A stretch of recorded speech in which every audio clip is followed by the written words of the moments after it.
राष्ट्रीय प्रवक्ता मोहित राज जी।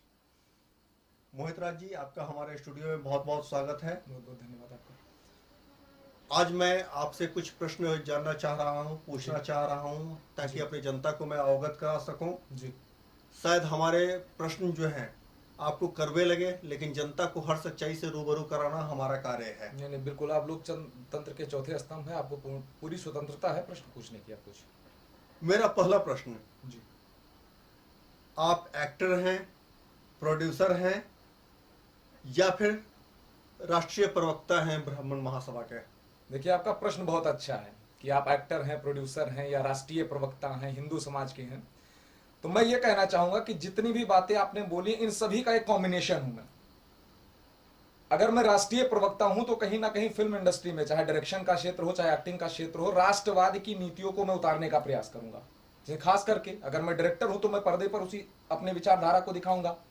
जब मैं मंच पर जाऊंगा तो मंच से अपनी विचारधारा को दिखाऊंगा। जब मैं सोशल मीडिया पर बात करूंगा तब भी मैं अपने उसी विचारधारा पर बात करूंगा। जहां तक मैंने आपकी कुछ वीडियोस देखी हैं जी, उन वीडियोज में आप गाने पर एक्टिंग करते हुए नजर आ रहे हैं। जी, कुछ महिलाओं के साथ एक्टिंग करते हुए नजर आ रहे हैं। जी, ठीक है, क्या जिन गानों पर जो है आप एक्टिंग कर रहे हैं, जी, आपके फेस दिखाई दे रहे हैं, जी, ये इन गानों पर जी, कॉपीराइट होता है? जी। आप क्या कॉपीराइट का उल्लंघन नहीं कर रहे हैं? देखिए, कई सारे ऐसे प्रोडक्शन हाउस हैं जिनके साथ में मैंने कार्य किया है। मेरे चाहे किसी चैनल पर हो या जहां कहीं पर भी मेरे वो गाने चले होंगे, कहीं ना कहीं हमारे पास एक कॉपीराइट, उसका राइट होता है। बिना राइट के मैं कोई काम नहीं करता। दूसरी बात, आप जिन गानों की बात कर रहे हैं, एक रियल लाइफ है, एक रियल लाइफ है। वो जो हमारी एक रियल लाइफ है, जो पर्दे के पीछे की या पर्दे के सामने की दुनिया है, ये जो आप देख रहे हैं, हिंदुत्व की छवि को आप देख रहे हैं या फिर अन्य छवियों को आप देख रहे हैं, तो जो भी चीजें हैं, इनको देखने के बाद ये होता है कि मैं वास्तव में वो कर रहा हूं जो मैं करना चाह रहा हूं। वो एक ऐसा कार्य है, वो एक ऐसा प्लेटफॉर्म है जहां पर मैं अपनी रियल लाइफ को दिखाता हूं। जो इस समय आप देख रहे हैं, वर्तमान समय में जिस रूप में मैं आपके सामने उपस्थित हूं, ये मेरी रियल लाइफ है। ये आपकी रियल लाइफ है, और वो जो हम लोग देख रहे हैं वो पर्दे के पीछे की लाइफ है। जी। एक क्वेश्चन और, जी, क्या आपके रियल लाइफ और रियल लाइफ जी, दोनों में कोई समानता है, कोई अंतर है? आपने प्रोडक्शन किया है, जी, आपने एक्टिंग की है, जी, और अभी आप ब्राह्मण महासभा के राष्ट्रीय प्रवक्ता हो। जी, क्या उस प्रोडक्शन में, जी, उस एक्टिंग में जी, कैमरामैन, जी, प्रोड्यूसर, जी, एक्टर, जी, लाइनमैन, हर कुछ होता है? जी। क्या उसमें कोई मुसलमान था? देखिए, आपका प्रश्न बहुत अच्छा है। आप जहां जाएंगे, उत्तर प्रदेश की मैं बात नहीं करूंगा, भारत देश में तो हर जगह आपको मुसलमान मिलेगा। मैं कई जगहों पर गया हूं। आप अयोध्या में जाएंगे तो मैक्सिमम चूड़ियां बेचते आपको मुसलमान मिलेंगे, मंदिरों के बाहर मुसलमान मिलेंगे। दूसरी बात, फिल्म इंडस्ट्री में भी मुसलमान है। जहां मैं राष्ट्रवाद की स्पीच देने के लिए जाता हूं, वहां पर भी मेरे को मुसलमान मिलते हैं। मैं एक सीधा सा उदाहरण लेता हूं। भारतीय जनता पार्टी अगर देखा जाए तो लोगों का कहना है कि एक हिंदुत्व की पार्टी है, लेकिन इसी हिंदुत्व की पार्टी में आपको सैयद शहनवाज हुसैन भी मिलेंगे। इसी हिंदुत्व की पार्टी में आपको मुख्तार अब्बास नकवी भी मिलेंगे। इसी हिंदुत्व की पार्टी में आपको अन्य भी मुस्लिम प्रवक्ता मिल जाएंगे। हमारा कार्य, देखिए, कुछ भी हो, जो हमारी विचारधारा से चलेगा, जो हमारी विचारधारा से प्रेरित होकर के कार्य करेगा, वो हमारे साथ कार्य कर सकता है। मैं उसके साथ कार्य करूंगा नहीं। समझ रहे हैं? वो हमारे साथ कार्य कर सकता है, मैं उसके साथ कार्य नहीं करूंगा। जैसे कि कुछ दिन पहले योगी जी ने एक स्टेटमेंट दिया था, जी, हमारे मुख्यमंत्री माननीय योगी जी ने, जी, कि मैं मस्जिद नहीं जाऊंगा, जी, मैं मस्जिद नहीं जाऊंगा क्योंकि वो मेरा धर्म अलाउ नहीं करता है, जी, मैं शुद्ध हिंदुवादी हूं। जी, तो क्या आपको अपने प्रोडक्शन के दौरान जी, या अपने फिल्म मेकिंग के दौरान जी। मस्जिद जाने का मौका मिला है और आप गए हैं वहां पे? देखिए, सबसे बड़ी बात आपने कहा, ये मैं रियल आपके बैक लाइफ की बात कर रहा हूं मैं। जी, जी, मैं बैक लाइफ की भी बात करूंगा, लेकिन आप ही के सवालों से मैं बात करूंगा। आपने योगी जी का उदाहरण दिया। योगी जी ने एक बात कही थी कि मैं मंदिर में बैठ करके हनुमान चालीसा और मस्जिद में जाकर के नमाज पढ़ने का ढोंग नहीं कर सकता। ठीक इसी प्रकार से ये जो विचारधारा है मेरी, ये अब से नहीं पनपी है। ये जो हिंदुत्व की विचारधारा है या ब्राह्मणों की जो आइडियोलॉजी है, मेरे अंदर बचपन से, चूंकि मैं ब्राह्मण हूं और बिना ब्राह्मण के सनातन धर्म की कल्पना नहीं की जा सकती, ऐसा माना जाता है। तो जो विचारधारा है, मैं अपनी विचारधाराओं से न कभी भूतकाल में हटा था, न वर्तमान में हूं और न भविष्य में हटूंगा। रही बात कहीं मस्जिद जाने की, तो संभवतः मुझे नहीं लगता कि शायद आज तक मैं कभी मस्जिद गया हूं। चाहे फिल्म का काम हो या कोई भी काम हो, मैं आज तक मस्जिद नहीं गया। आज तक आप मस्जिद नहीं गए हैं, लेकिन मुसलमानों से तो आपके संबंध रहे होंगे, या आप भी ओवैसी की तरह आप बोल रहे हैं, ओवैसी से प्रेरित है कि नहीं मैं हिंदूवादी हूँ, मैं हिंदूवादी हूँ, जैसे कि ओवैसी क्लियर कहता है कि वो मुस्लिमवादी है, उसे डिप्टी सीएम मुस्लिम चाहिए। अच्छा, आप मुझे एक बात बताइए, आपका प्रश्न बड़ा अच्छा था। मुस्लिम ये क्लियर कह सकता है कि मुस्लिमवादी है, लेकिन हिंदू ये क्लियर नहीं कह सकता कि वो हिंदूवादी है, पहली बात। दूसरी बात, आज के बहुत सारे लोगों को मैं देखता हूं कि लौंग लपेट करके उसी बात को बोलने की आदत है। जहां पर हिंदुओं की बात आएगी वहां पर सीधा डायरेक्टली हिंदू समाज बोल दिया जाएगा, जहां पर मुस्लिमों की बात आएगी वहां पर एक अन्य समुदाय बोल दिया जाएगा। मेरा एक विचार है और मेरी एक व्यक्तिगत धारणा है, मुसलमान तब तक सुरक्षित है जब तक वो हमको नहीं छेड़ेगा, मुसलमान तब तक सुरक्षित है जब तक वो हिंदुओं की सांस्कृतिक विरासतों को नहीं छेड़ेगा। क्योंकि यहां पर रहने वाले हर एक हिंदुस्तानी एपीजे अब्दुल कलाम को, अब्दुल हमीद को और अशफाक उल्लाह खां को अपना आइडियल मानते हैं। लेकिन अगर कोई सनातन धर्म के सत्ता को, सनातन धर्म के नींव को हिलाने का प्रयास करेगा तो उसको मुंह तोड़ जवाब दिया जाएगा, बिना लौंग लपेट के, फिर चाहे रही बात ओवैसी की हो या किसी अन्य की। अब इसके पहले अभी आपने एक नाम लिया था, हामिद अंसारी जी, जो हमारे राष्ट्रपति रह चुके हैं जी, ठीक है। हामिद अंसारी के ही परिवार के कुछ लोग, जिसपे योगी सरकार हमारे हंटर चला रही है, जी जी, वो कुख्यात बदमाश हैं जी। अब किनकी बात मैं कर रहा हूं आप भली बात ही समझ रहे हो। जी जी जी, ठीक है जी, तो हामिद अंसारी की बात कर रहे हो आप, जी, अब्दुल कलाम की बात कर रहे हो। जी। मैं अब्दुल कलाम की काफी इज्जत करता हूँ, जी। हामिद अंसारी की भी काफी इज्जत करता हूँ, लेकिन जो सनातन धर्म की बात कर रहे हो आप, जी, जी, ये लोग सनातन धर्म में ना होते हुए भी इज्जत पा रहे हैं। आपने बात की हामिद अंसारी की, मैं डॉक्टर एपीजे अब्दुल कलाम की रिस्पेक्ट इसलिए कर सकता हूं क्योंकि उन्होंने हमारे भारत देश को परमाणु बम दिया। हामिद अंसारी की मैं ना इज्जत करता था, ना करता हूं और ना करूंगा, ये मेरा स्टेटमेंट नहीं है, हो सकता है आप सभी लोगों ने सुना हो। हामिद अंसारी भारत देश के उपराष्ट्रपति रहे हैं, उन्हीं का भतीजा है मुख्तार अंसारी। मुख्तार अंसारी किसकी सह पर पला है, मुख्तार अंसारियों ने कितना कार्य किया है, कितने कुकृत्य किए हैं, आप सभी को सोशल मीडिया से लेकर के धरातल पर देखने को मिल जाएगा। मुख्तार अंसारी के इतिहास को उलझिए।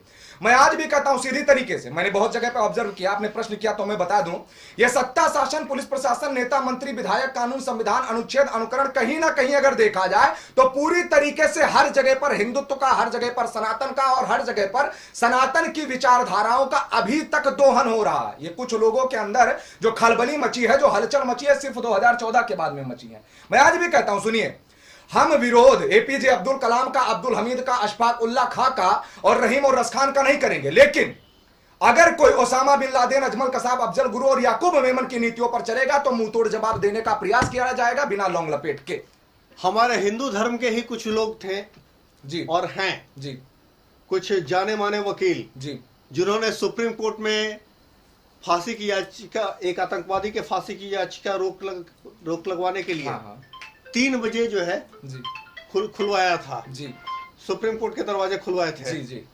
उनके बारे में आप क्या कहना चाहेंगे? उनके बारे में ये मैं कहना चाहूंगा, आपने हिंदुओं का नाम लिया है तो कुछ... वो भी सनातन धर्म के हैं। नहीं, मैं कुछ तथाकथित हिंदू हूं, मैं याकूब मेमन के फांसी की बात कर रहा हूं इस समय। याकूब मेमन के फांसी के लिए जो याचिका दायर की गई थी, उसमें सबसे पहला समर्थन करने वाले सलमान खान थे, आमिर खान थे, मुख्तार अंसारी भी था और कई ऐसे मुस्लिम नाम मैं आपको गिनाऊंगा जिन्होंने सबसे ज्यादा समर्थन किया था। दूसरी बात, 5 उंगलियां बराबर नहीं हो सकती, बिल्कुल नहीं हो आज सकती। अगर हिंदुत्व को खतरा है, आज अगर सनातन को खतरा, मैं आज भी लिखकर दे सकता हूं, किसी मुसलमान से खतरा नहीं है। वो ना कभी कुछ कर पाए थे, ना भविष्य में कभी कुछ कर पाएंगे। मैं नाम लेता हूं कुछ मुसलमानों के, सुनिएगा आप सभी लोग। उमर शेख, बाबर, हुमायूं, अकबर, शाहजहां, जहांगीर, औरंगजेब, बहादुर शाह जफर, मीर बाकी, मीर कासिम, सिराजुद्दौला, तैमूरलंग, मोहम्मद गौरी, मोहम्मद बिन कासिम, ये जितने भी मुसलमान थे, इन्होंने आज तक एक सुई का निर्माण नहीं किया, तो ये हिंदुओं का क्या बिगाड़ पाएंगे? बहुत स्पष्ट बोलता हूं। आपने इतने नाम लिए जी, इसमें आपने एक नाम अकबर का भी लिया। जी, अकबर का भी लिया, अकबर का भी लिया जी, लेकिन अकबर ने तो ना ही धर्म परिवर्तन का काम किया था, ना ही कोई काम किया था। वो तो एक सभ्य शासक के रूप में जाना जाता था। देखिए, जब हम 1600 का इतिहास पढ़ेंगे, जी हाँ। तब हम समझ पाएंगे कि अकबर कैसा शासक था। अकबर ने धर्म का विरोध नहीं किया था, अकबर ने तो धर्म ही बना डाला। दीन इलाही किसी और का बनाया हुआ धर्म नहीं था, जिसमें वो खुद को पैगंबर बताता था। एक सल्लल्लाहु अलैहि वसल्लम मोहम्मद पैगंबर माने जा सकते हैं। अगर देखा जाए तो हजरत आयशा जो है पैगंबर मानी जा सकती है, पैगंबर की खलीफा मानी जा सकती है। इन अकबर की नीतियों को जब आप सही से पढ़ेंगे, चाहे इसकी दीन इलाही को पढ़ेंगे और चाहे फिर ये लाल किला और अन्य चीजों के बारे में पढ़ेंगे या अन्य विषयों पर पढ़ेंगे, तो अकबर की बहुत सारी तथाकथित चीजें आपके सामने आ जाएंगी। जब बार बार बहुत लोग कहते हैं जोधा जोधा, मैं तो खैर कभी नाम नहीं लेता था। अकबर एक ऐसा व्यक्ति था जिसको महाराणा प्रताप स्वप्न में आते थे। आप लोग समझ रहे होंगे, अकबर एक ऐसा व्यक्ति था जिसको महाराणा प्रताप स्वप्न में आते थे। और आज जब मैं अभी मेरे पास एक बुक रखी हुई है, जंतर मंतर पर था। आज जब आप गूगल पर सर्च करेंगे कि पराजित का अर्थ क्या होता है, तो उसमें लिखकर क्या आता है गूगल पर कि पराजित का अर्थ होता है अंततो गत्वा अकबर ने हल्दी घाटी के युद्ध में महाराणा प्रताप को पराजित किया था। अब मैं एक बात पूछना चाहता हूं कि एक महाराणा प्रताप जिनके एक तलवार की वार से घोड़े सहित सवार फट जाता था, वो अकबर हराया था। अभी आप जाकर के देखिए मेवाड़ में, अभी आप जाकर के देखिए हल्दी घाटी में, अकबर वो इंसान था जो जीवन में कुछ कर ही नहीं पाया। मैं तो कहता हूं औरंगजेब ने तो किया, बाबर ने तो किया, खिलजी ने तो किया, अकबर ने कुछ किया ही नहीं। लेकिन बहुत सारी नीतियों को इसने बदलने का प्रयास किया, नाम लिया जाएगा। चलिए, अब मैं आपसे ये पूछना चाहता हूं कि कल आपकी रैली थी जी, दिल्ली में रैली थी जी। आपने ये रैली किस उद्देश्य से किया था? देखिए, बहुत थोड़े शब्दों में बहुत स्पष्ट बताना चाहूंगा कि भगवान श्री कृष्ण ने 5 गांव मांगे थे। हम भारत सरकार से देश हित में 5 कानून मांग रहे हैं। इन्हीं 5 कानूनों को लेकर के कल दिल्ली के जंतर मंतर पर अगर देखा जाए तो आप लोग भीड़ देखेंगे, 2 लाख लोगों से ज्यादा सैलाब उमड़ा था। जो एक आह्वान पर लगातार 2 महीने से मैं इस आंदोलन के विषय में चर्चा भी कर रहा था, इस आंदोलन के विषय में बात भी कर रहा था। कल मैं दिल्ली में ही था, मंच पर था, बहुत सारे लोग थे। तो हमारी 5 मुख्य मांगे हैं भारत सरकार से, जो समय रहते पूरी होनी चाहिए। वो 5 मांगे क्या क्या हैं आपकी? जी, हमारी जो 5 मांगे हैं, पहली मांग है जनसंख्या नियंत्रण कानून, दूसरी मांग है समान नागरिक संहिता, तीसरी मांग है समान शिक्षा नीति, धर्मांतरण और घुसपैठ नियंत्रण, इनको पूरी तरीके से अपराध घोषित किया जाए। सबसे मुख्य जो कारण है आपको समझाऊंगा। धर्मांतरण तो आज भी, कल भी अपराध था और आज भी अपराध है। जी जी, ठीक है जी। तो इसमें आपने नया क्या मांगा? इसमें हमने नया ये मांगा कि जैसे धर्मांतरण हो या पूरी तरीके से मैंने कहा घुसपैठ हो, हम धर्मांतरण को कंट्रोल कर सकते हैं, लेकिन धर्मांतरण करवा कौन रहा है भाई? उमर गौतम का आप लोगों ने नाम सुना होगा।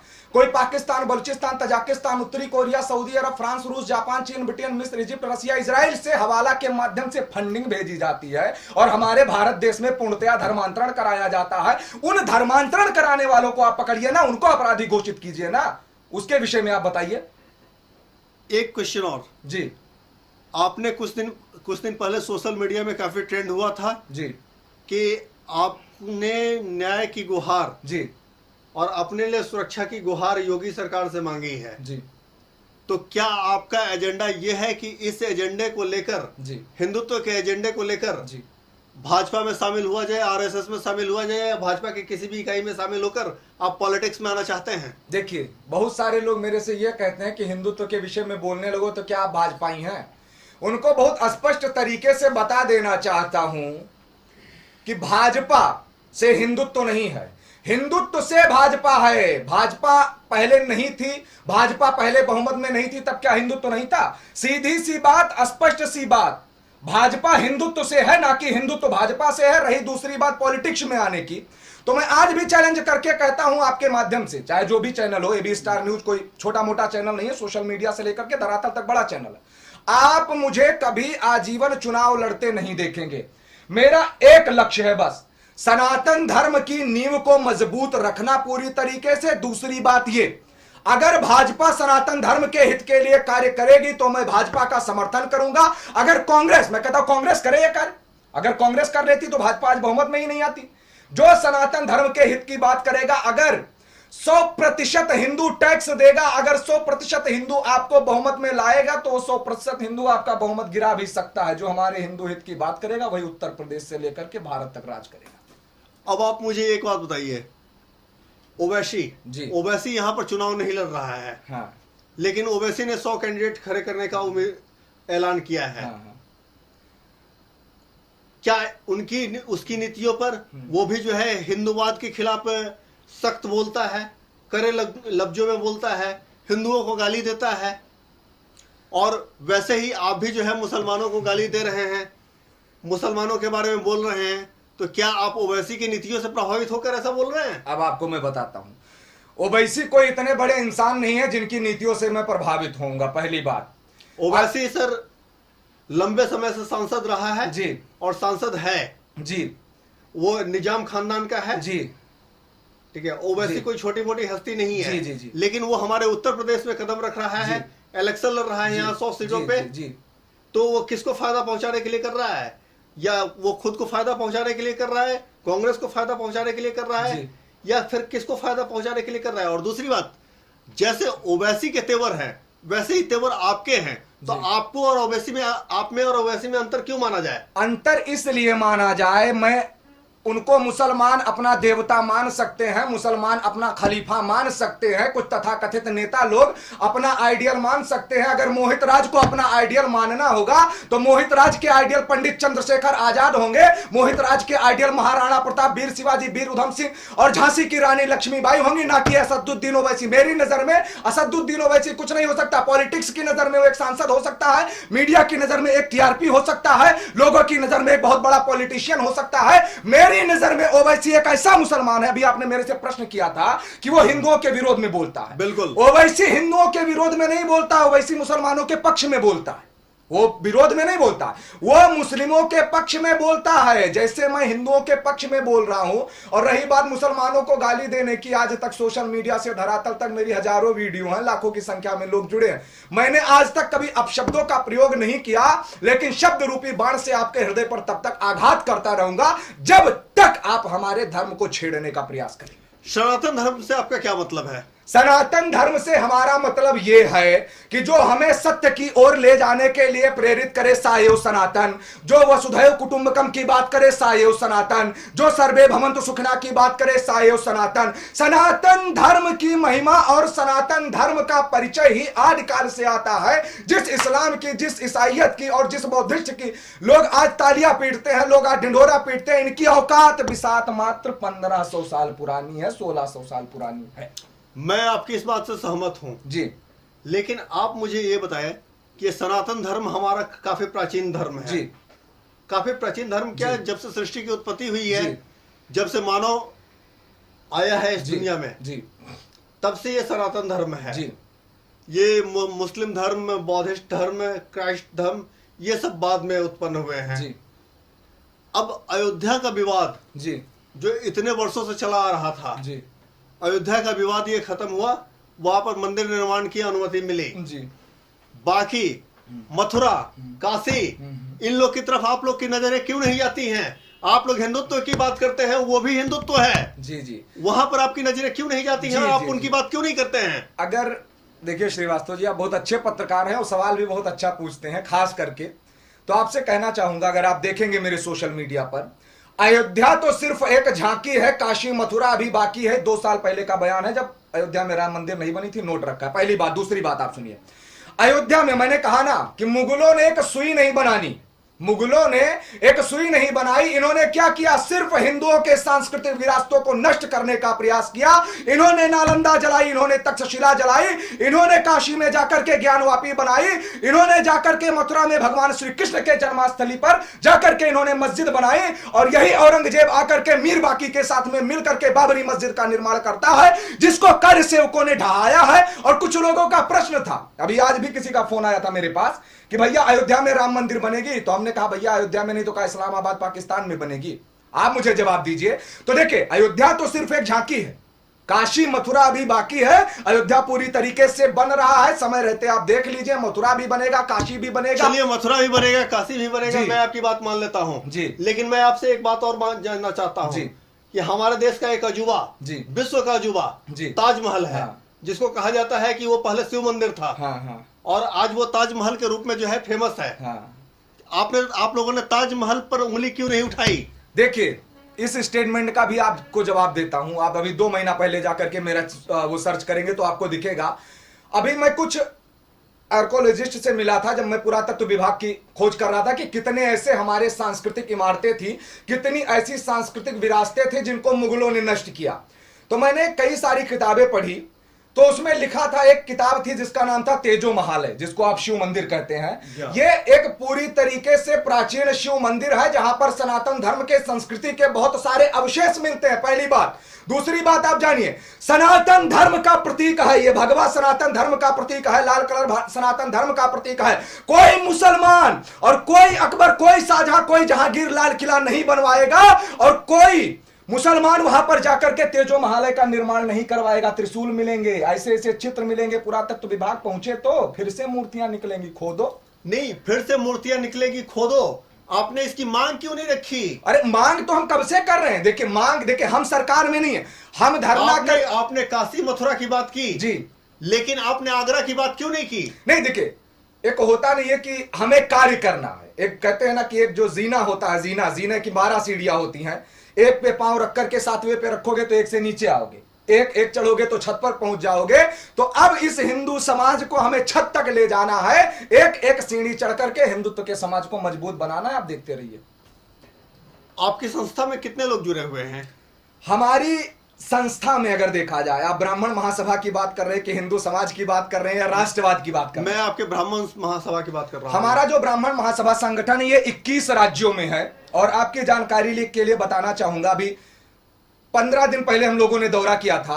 गोरखपुर, लखनऊ, हरदोई, कानपुर, कौशाम्बी, कन्नौज, इटावा, मैनपुरी, हापुड़, बुलंदशहर, हाथरस, नोएडा, मेरठ, आगरा, दिल्ली, पूर्वी दिल्ली, पश्चिमी दिल्ली, सोनीपत से मैं वापस आया था, अभी फिर मैं दिल्ली में था। 21 राज्यों में यह अखिल भारतीय ब्राह्मण महासभा पूरी तरीके से कार्य कर रहा है। 21 राज्यों में जो आप बता रहे हैं कि कार्य कर रहा है जी, जिसमें पश्चिम बंगाल भी है? पश्चिम बंगाल नहीं। पश्चिम बंगाल क्यों नहीं है, जबकि वहां पर सबसे ज्यादा घुसपैठिए हैं जी, सबसे ज्यादा रोहिंग्या मुसलमान है? जी जी जी। पश्चिम बंगाल आपके एजेंडा में क्यों नहीं है? वहां पर क्यों दिन दहाड़े हिंदुओं को गोली मार दिया जा रहा है, हिंदुओं का कत्लेआम हो रहा है, हिंदू नेता मारे जा रहे हैं? जी जी। पश्चिम बंगाल के बारे में आप लोग क्यों सोए हुए हैं? पश्चिम बंगाल के बारे में कोई नहीं सोया हुआ है, ना हिंदू समाज सोया हुआ है, ना पार्टियां सोई हुई हैं, ना पूरी तो तरीके फिर से कोई राष्ट्रवादी लोग। स्टेटमेंट क्यों नहीं आता है? कितने स्टेटमेंट आप जाइए सोशल मीडिया, हर जगह मैं बोला हूं। नहीं, आपका स्टेटमेंट, मैं आपके स्टेटमेंट को 2 महीने से अध्ययन कर रहा हूं। आपका स्टेटमेंट क्यों नहीं आया पश्चिम बंगाल के बारे में? आप मुझे ये बताइए। देखिए आप 2 महीने अध्ययन करते आप हैं। केरल की बात कीजिए जी, केरल के बारे में आपका स्टेटमेंट क्यों नहीं आया? आप बड़े व्यस्त पत्रकार हैं, हो सकता है कि जब वो स्टेटमेंट मैंने दिया हो, व्यस्तता रही हो, ना देख पाए हो, बड़ा कार्य रहता। आप सोशल मीडिया को उलझेंगे तो मैंने उसमें डाला था जलता बंगाल, मैंने उसमें डाला था जो 2 मई दीदी गई, इससे मेरा कोई लेना देना नहीं था, ना मैंने कभी इसके विषय में बात किया। लेकिन मैं बात करता हूं राष्ट्रवाद की, मैं बात करता हूं हिंदुत्व की, मैं बात करता हूं सनातन की। और सनातनी और हिंदू कहीं भी होंगे, मैं कहता हूं कहीं भी हो, किसी भी जिले में हो, किसी भी राज्य में हो, किसी भी शहर में हो, जहां तक यथासंभव मेरा प्रयास यही रहेगा कि पूरी तरीके से वहां कार्य हो। बंगाल भी आएगा। बंगाल तो अगर देखा जाए, आपने बताया घुसपैठ वहां है, अपराध वहां है, धर्मांतरण वहां है, इसलिए है क्योंकि वहां का नेतृत्वकर्ता ही गलत है। नेतृत्वकर्ता गलत है। अभी आपने थोड़ी देर पहले कहा कि 100% अगर हमारे हिंदू सरकार बना सकते हैं तो 100% हमारे हिंदू सरकार गिरा भी सकते हैं। जब ऐसी स्थिति आई तो पश्चिम बंगाल में ममता बनर्जी की सरकार कैसे बन गई, जो खुलेआम कहती है कि मैं गौ मीट खाती हूं? देखिए, अब मैंने बात 100% की नहीं, मैंने बात 100 करोड़ की थी। और चलिए आपकी बात मैं 100 करोड़ भी मान लेता हूं। 100 करोड़ में मैं 50 करोड़ वोटर मानता हूं। 50 करोड़ वोटर बहुत होता है किसी भी इलेक्शन को जीतने के लिए। 35 से 36% वोट बहुत होते हैं, ठीक है? मैं यहाँ 50% की बात कर रहा हूं। देखिए, अगर ऐसी बात की जाए तो आपको बताता हूं, बहुत सारे ऐसे हिंदुत्व के चेहरे हैं जो कार सेवकों पर गोलियां चलवाते हैं। बहुत सारे हिंदू समाज के ऐसे बड़े बड़े नेता हैं जो सीधे, मैं कहता हूं, सिखों को फुकवा देते हैं, जलवा देते हैं, कार सेवकों पर गोलियां चलवा देते हैं। और मैं अब भी बोल रहा हूं, 5 उंगली बराबर नहीं है। कुछ ऐसे लोग हिंदू समाज में भी हैं। मोहित राज जी, आपका इशारा मुलायम सिंह यादव की तरफ है। नहीं, मेरा इशारा कार सेवकों पर गोलियां चलाना। मतलब आपका इशारा मुलायम सिंह यादव पे है। नहीं, ये तो आप कह रहे हैं। आपका इशारा ही वही है। नहीं देखो, नहीं, आपका इशारा ही वही है। अब जब यहाँ पर ममता बनर्जी कह रही है खेला होबे जी, खेला होबे, जिसमें उन्होंने अखिलेश से भी मुलाकात की जी, अखिलेश यादव से जिसने जी, भी मुलाकात जी, की, जी, जी, ठीक है जी। तो खेला होबे। तो इस खेले को रोकने के लिए आपका ब्राह्मण समाज, आपका जो समाज है, जी, जो हम लोग का समाज है, जी। वो क्या कर रहा है? देखिए, ब्राह्मण समाज, हिंदू समाज भाजपा को जिताने के लिए कार्य नहीं कर रहा है, लेकिन जहां हिंदुत्व पर खतरा होगा, सीधे हमारे जितने हिंदू भाई हैं, हमारे जितने ब्राह्मण भाई हैं, एकजुट होकर के खड़े हो जाएंगे। दूसरी बात आपकी रही खेला होबे, तो ई खेला होबे जो है वो बंगाल में संभव होबे, ई उत्तर प्रदेश है, उत्तर प्रदेश के मुख्यमंत्री हैं बाबा, और बाबा जी बहुत सीधा कहते हैं ना कि फास्ट स्पीड ट्रैक पे काम करते हैं, तो खेला बहुत ज्यादा संभव नहीं हो सकेगा। आप सोच सकते हैं, कल्पना चलिए, वो तो आने वाला जी, है, हाँ, एक्शन बताएगा जी, कि खेला होबे जी, या ना होबे। जी, अगर खेला हो गया, जी, जी, जी, अगर जी, हम लोग आशंकाओं में बात करते जी, हैं, जी, जी, ठीक है, अगर खेला हो गया, जी। उस समय आपकी पार्टी, आपके मतलब आपका दल क्या स्टैंड लेगा? देखिए, मैं क्या वो जो है जी, सरकारी सुरक्षा के लिए फिर जैसे अभी योगी से गुहार आपने लगाई, जी। आप अखिलेश से गुहार लगाएंगे? जी, जी, बहुत बड़ा खेला होबे। खेला होबे का मतलब यह नहीं है कि भाजपा हारेगी, खेला होबे का मतलब यह है कि पूरी तरीके से, मैं किसी पार्टी की बात नहीं करूंगा, लेकिन जो लोग देश को तोड़ने की बात करते हैं, जो लोग रोहिंग्या और घुसपैठियों को यहां पर घर दे रहे हैं, जनसंख्या बढ़ी जा रही है, हमारे यहां के लोगों को रोजगार नहीं मिल पा रहा है, उनको खेला होवे के तहत पूरी तरीके से मुंह तोड़ जवाब दिया जाएगा, और खेला होगा, आप भी देखेंगे। मोहित राज जी, एक क्वेश्चन और। जी, आपने कुछ देर पहले कहा था, जी, मैंने आपसे क्वेश्चन पूछा था योगी जी के बारे में, जी, कि योगी जी ने कहे मैं किसी मस्जिद में नहीं जाऊंगा क्योंकि वो मेरी धार्मिक आस्था है। जी, जी, ठीक है, जी, आज से कुछ वर्ष पहले, प्रधानमंत्री बनने के पहले, जी, मोदी जी ने जो है मुस्लिम टोपी पहनने से इनकार कर दिया। जी, आज वो कितने मस्जिदों में घूम रहे हैं। जी। इसके बारे में आप क्या कहेंगे? क्या मोदी जी गलत है या सही है? देखिए, राजनीति का एक सूत्र है कि राजनीति को राजनीति के तरीके से करोगे तो राजनीतिक जीवन में सफल रहोगे, पहली बात। दूसरी बात, राजनीति का एक सूत्र है साम दाम दंड भेद। लेकिन मैं एक बात इसी राजनीति में योगी जी भी हैं। नहीं, सुनिए, नहीं, मोहित राज जी, इसी राजनीति में योगी जी भी हैं, इसी राजनीति में देखिए मोदी जी भी हैं। मैं राजनीति की बात करता हूं। जहां तक रही बात राजनीति की, तो आत्मसम्मान को बेच करके, स्वाभिमान को बेच करके, सेल्फ रिस्पेक्ट, संस्कृति, सनातन और अपने प्रभुत्व की गरिमा को बेच करके अगर राजनीति भी की जाए, मेरी नजर में वो राजनीति नहीं है। नहीं, तो इसका क्या मतलब है कि मोदी जी ने जो है, मोदी जी ने अपना ये सब कुछ बेच दिया है? आप मुझे दो ऐसी मस्जिद बताइए, कोई ऐसा एविडेंस लाइए। मैं हालांकि देखा हूं, अगर मोदी जी जा भी रहे हैं, ठीक है, तो आज भी वो कहते हैं ना, देखिए, सर्वे भवन्तु सुखिनः। मैंने कहा ना, मुसलमान तब तक सुरक्षित है जब तक वो हिंदुओं को परेशान नहीं करता, हमारे हिंदू भाइयों को परेशान नहीं करता। हमारी आपसे कोई दुश्मनी नहीं है। मुसलमान तब तक सुरक्षित है जब तक वो सनातन संस्कृति की विरासतों को टारगेट नहीं करता। लेकिन अगर एपीजे अब्दुल कलाम की नीति पर कोई चल रहा है, अब्दुल हमीद की नीति पर चल रहा है, तो चलो। आपने एपीजे अब्दुल कलाम की बात की जी।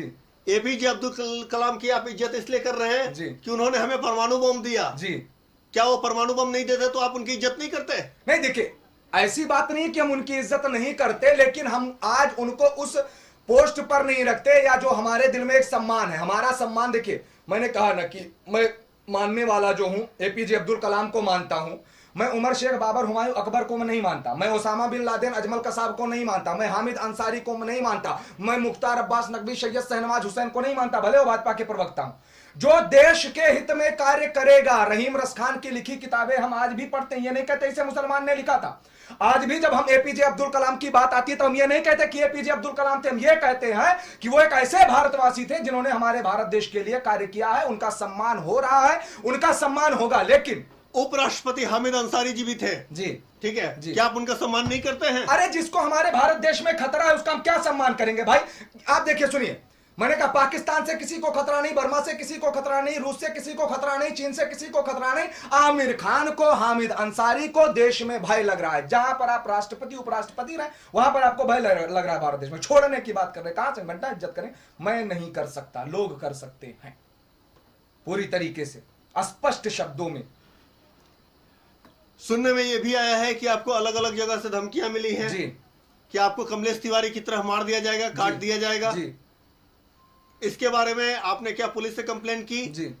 क्या क्या किया इसके बारे में आपने, और पुलिस ने क्या एक्शन लिया? देखिए, सबसे पहली बात तो ये भी कहना चाहूंगा, कभी कभी मुझे ऐसा लगता है जब कुछ लोग पूछते हैं कि आपको धमकियां आ रही हैं, तो मुझे लगता है कि तीर मैं जहां चला रहा हूं निशाने पे लग रहा है, बौखलाहट इसी से। पहली बात। दूसरी बात, एक शेर था कि अब तेरे हिम्मत की चर्चा गैर की महफिल में है, जो कुछ लोग बौखलाए हैं उखाड़ कुछ नहीं पाएंगे। लेकिन स्पष्ट सी बात है, शासन प्रशासन को मैंने सूचना दी थी कि कल को अगर मुझे कुछ होता है तो उसके जिम्मेवार आप ये मत कहिएगा कि आपने हमको सूचना नहीं दी थी। बाकी रही बात रक्षा की, मारने और मरने की, तो हमारे सनातन धर्म में कहा गया है कि हानि लाभ जीवन मरण जस अबजस विधिहात है, वो कोई कर नहीं पाएगा। कुछ दिन पहले जी आपकी एक ऑडियो वायरल हुई थी। जी। आपने किसी बन्नी तिवारी से बात की थी। जी जी। वो ऐसी बात कर, वो बता रहा है कि वो पाकिस्तान का से बोल रहा है जी।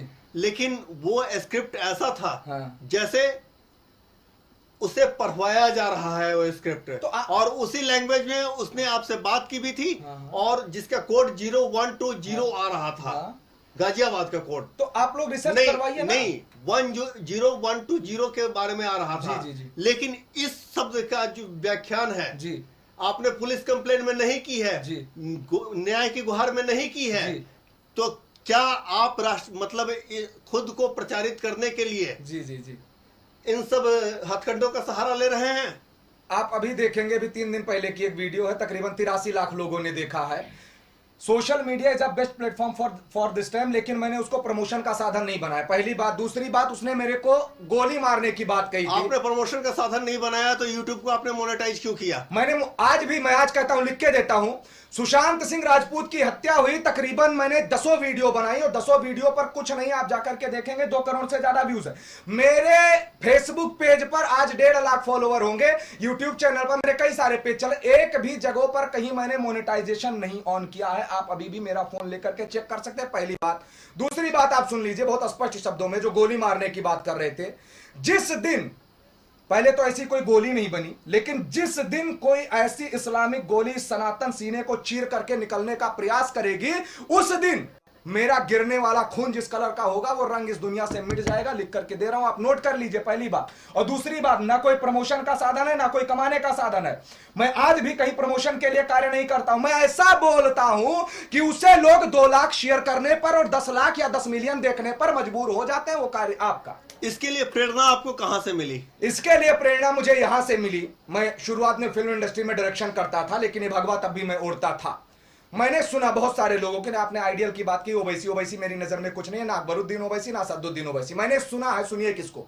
मैं पुष्पेंद्र कुलश्रेष्ठ को सुना हूं, जीडी बख्शी को सुना हूं, आरिसन सिंह को सुना हूं, और इसके साथ में मेजर गौरव आर्या को सुना हूं, नरसिम्हानंद सरस्वती को सुना हूं। इन सभी लोगों को मैंने सुना। सनातन धर्म को मैंने बचपन से जाना है। और एक बात कहना चाहता हूं कि अगर हिंदू होकर के हिंदुत्व के लिए ना बोल सको, अगर सनातनी होकर के सनातन के लिए ना बोल सको, तो मरा हुआ वो इंसान नहीं है जिसकी सांसें बंद हो गई हो। मरा हुआ वो इंसान भी है जो अपने धर्म के लिए ना बोल सके, राष्ट्र के लिए ना बोल सके, अपने आत्मसम्मान और स्वाभिमान के लिए ना बोल सके। चलिए, अब आप हमारी जनता को क्या संदेश देना चाहते हैं हमारे चैनल की तरफ से? मैं जनता को यही संदेश देना चाहता हूं कि जो सामने व्यक्ति बैठा हुआ है, यह सर्वे भवन्तु सुखिनः की बात करता है। जो सामने व्यक्ति बैठा हुआ है, ये वसुधैव कुटुंबकम, यानी वसुधा पर रहने वाले सभी हमारे कुटुंब हैं। लेकिन आप सभी लोग ये जानिए, मैं हिंदुओं से कहना चाहूंगा, मुसलमानों को मेरा कोई संदेश नहीं है। हो सकता है आप इसको चलाएं या ना चलाएं, उस पर भी मेरा कोई विश्वास नहीं है। लेकिन स्पष्ट शब्दों में कहना चाहूंगा हिंदू भाइयों से, मेरा यह संदेश है, अगर इन्होंने कह दिया है कि देखिए आप शांत बैठे थे, तब तक बैठे थे, अब समय आ गया है आपको जगने का। जगने का मकसद मेरा हथियार उठाना नहीं है, लेकिन अगर आप पर कोई हमला करने का प्रयास करता है तो उसी हाथ को पकड़ करके घुमाने की आवश्यकता जरूर है। आप जगिए, देश के लिए कार्य करिए, धर्म के लिए कार्य करिए, मानवता के लिए कार्य करिए। जहां मानवता है वहीं पर पूरा समाज। अगर क्या आपने संदेश हमारी जनता को दिया जी, लेकिन आप मुझे ये बताएं जी, कि जितनी फीसदी मुस्लिम है जी, उसमें 2% मुस्लिम को ही हम मान लें जी, तो वो देशभक्त है, जी, कम से कम, जी, जी, कम से कम। जी, जी।